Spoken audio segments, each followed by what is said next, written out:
KIMS hospital నుంచి junior NTR discharge అయినట్టుగా తెలుస్తుంది. కిమ్స్ హాస్పిటల్లో జూనియర్ ఎన్టీఆర్ కి భుజానికి శస్త్రచికిత్స చేయడం జరిగింది. అది విజయవంతమైనట్టుగా తెలుస్తుంది. కిమ్స్ హాస్పిటల్ నుంచి జూనియర్ ఎన్టీఆర్ డిశ్చార్జ్ అయినట్టుగా అయితే సమాచారం అందుతుంది. దానికి సంబంధించినటువంటి ఫోటోస్ కూడా మనం చూస్తున్నాం. కిమ్స్ హాస్పిటల్లో జూనియర్ ఎన్టీఆర్ భుజానికి శస్త్రచికిత్స జరిగింది. అది విజయవంతమైంది. అనంతరం ఈ రోజు ఆయన కిమ్స్ హాస్పిటల్ నుంచి జూనియర్ ఎన్టీఆర్ డిశ్చార్జ్ అయినట్టుగా తెలుస్తోంది.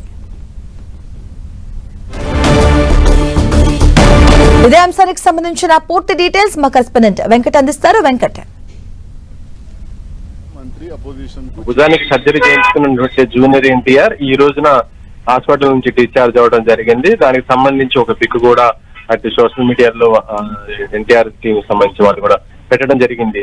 అయితే ఎన్టీఆర్ సర్జరీ చేసిన డాక్టర్స్ టీమ్ తో కలిసి ఎన్టీఆర్ ఫోటో దిగటం చూసినటువంటి ఫ్యాన్స్ చాలా తొందరగా కోలుకోవాలని కూడా వాళ్ళు ఆకాంక్షిస్తున్నారు. ఎందుకంటే ప్రస్తుతం ఎన్టీఆర్ డ్రాగన్ సినిమా చేస్తున్నాడు. ఈ సినిమా షూటింగ్ లోనే ఎన్టీఆర్ కి గాయం కావటము, దానివల్లనే ఆయన చాలా రోజులు కూడా బాధపడుతున్న సందర్భంలో నిన్ననే ఆయనకి సర్జరీ కూడా చేయడం జరిగింది. అయితే డాక్టర్లు చెప్పిన దాని ప్రకారం జూనియర్ ఎన్టీఆర్ దాదాపు 2 నుంచి 3 నెలల దాకా కూడా ఆయనకి విశ్రాంతి కూడా చాలా అవసరాలను కూడా చెప్పడం జరిగింది.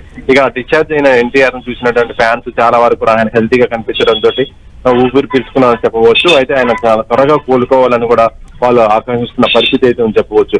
మరి ఇప్పుడు డాక్టర్లు చెప్పినట్టుగానే ఆయన జూనియర్ ఎన్టీఆర్ దాదాపు 3 నెలల దాకా రెస్ట్ తీసుకుంటాడా, లేకపోతే చాలా త్వరగానే రికవరీ అయితే అంటేనే మళ్ళీ షూటింగ్ లో జాయిన్ అవుతాడా అనేది చూడాలి. ఏదేమైనా కూడా ఎన్టీఆర్ ఫ్యాన్స్ మాత్రం చాలా త్వరగానే ఆయన షూటింగ్ లో పార్టిసిపేట్ చేయాలన్నట్టుగా భావిస్తున్నారు.